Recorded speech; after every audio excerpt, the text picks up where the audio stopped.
The piston pin can be removed, can be replaced.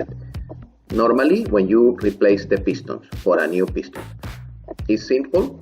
The piston pin normally have a couple of pins, safety pins in both sides, in both ends, and with a metallic hammer, I prefer bronze hammer, you can introduce the piston pin until the pin touch the first safety pin.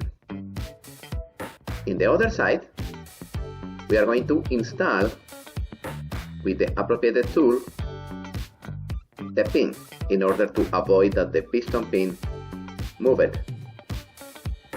Normally, the connecting rod have a plate in between the piston and the piston pin. This is normal.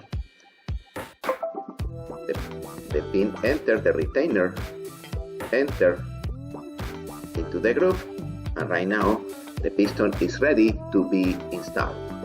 This is a procedure simple. You can use motor oil to lubricate the pin before you introduce the pin, or grease. And now the piston is ready to be installed on the block.